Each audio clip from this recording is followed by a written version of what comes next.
And that's the hardest thing to get. Very, very rarely do we actually have unconditional support, even from our partners. We have sort of, conditional support most of the time.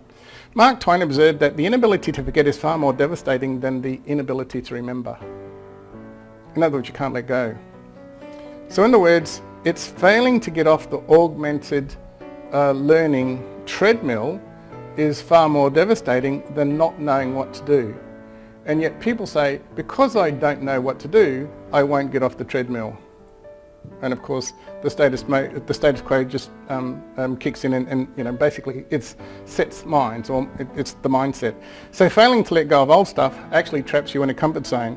And so if you think about augmented authorship, it reinforces comfort zones.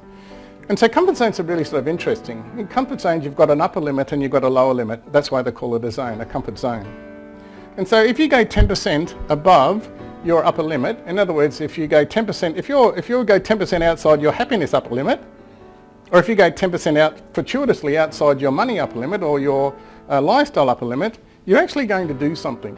If you find yourself 10% below your happiness limit, or your lower level in money, or your lower level in relationships, you're actually going to do something.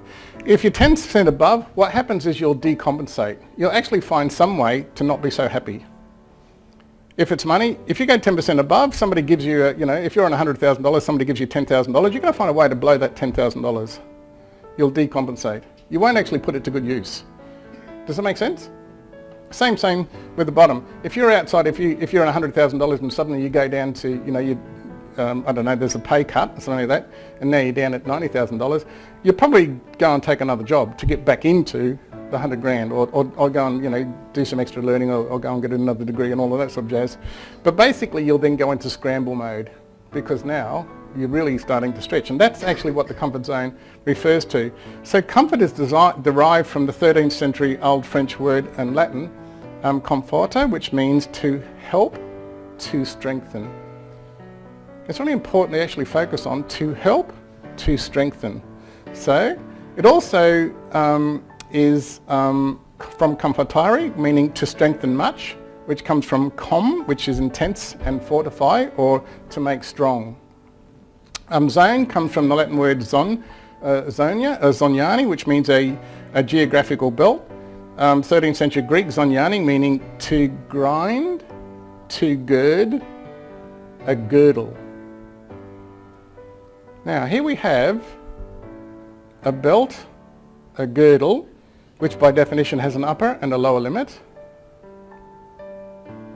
And then you have to strengthen and to strengthen much. Is that okay so far? So if you think about that, authorship from within your comfort zone traps you within tightly defined limits. And every time that you actually decompensate, you actually strengthen those limits, which is why we have age-related shrinkage. Every time you go through that cycle, the girdle just gets tighter and tighter and tighter, and the limits keep coming down.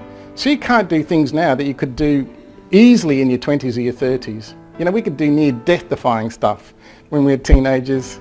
I still prefer to do near death-defying stuff, and because I always want to be scared. I never want to let go of that aliveness that I had. Some of the stuff that I do is not considered natural or normal or anything like that by the adult population.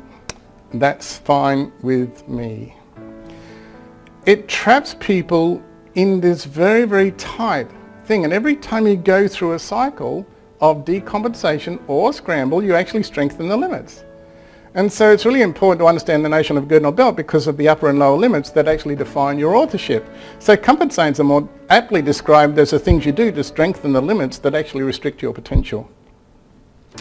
It's one of the reasons why most people can't and don't set goals, because by definition, all goals are outside comfort zones.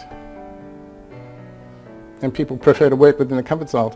Outside your comfort zone, augmented authorship promotes a powerful emotion, and that's the fear of failure. And the fear of failure is actually a perfecting fear. People say that they don't do things because they fear failure, but that's what they guarantee. So they can't actually fear failure because they guarantee it. So there's got to be some other fear going on, but we call it the fear of failure. So the fear of failure is a perfecting fear in that it prevents risk-taking, and it always encourages the return back to the norm, which is the return back to the safety, which is the return back to the comfort zone. So failure is created by the fear of failure. It actually creates the very thing that most people actually want to avoid. And fear's paradox is that if you took the same energy and consistency that you were giving to avoidance and you actually directed it towards success, same energy, same amount of time, then you'd be incredibly successfully. In a strange twist, most people are already doing the consistency work that success requires. But success is not actually cause and effect. It's actually an emergent. So we've got to do the cause and effect stuff, but we also require this other ingredient. So an emergent requires something else, just that, I don't know, spot of luck, spot of right time, right place, right person. You can be the best singer in the world, but if nobody discovers you, it's not going to happen. But you can't get discovered unless you actually do all the work of being the best singer. If something constantly prevents you from experiencing success, enterprise or achievement, then you've got to start thinking about what is it that you are actually constantly doing, because whatever you're constantly doing, you're actually perfecting. And whatever you perfect actually has a stranglehold on sameness.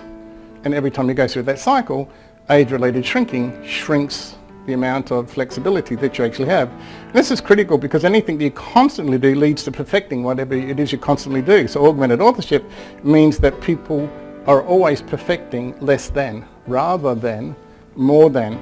So when this happens, access to financial freedom or whatever it is that you want is denied because there's no evolution of innate potential. And so when there's no evolution of innate potential, then it goes south. And so relative to your true potential, you'll always underachieve, which is the very thing that most people say that they actually want to prevent. As soon as you step back from evolution, you're actually entering age-related shrinkage. And again, the sameness steps in every time that happens. And so if you think about, money, if you think about business, and you think about taking it to the next level, then there's whole bunches of decisions and choices and learnings that you've actually got to take on board. And so how do you actually make those decisions and choices? Do you do it through the augment, or do you do it through a new set of authorship? Well, what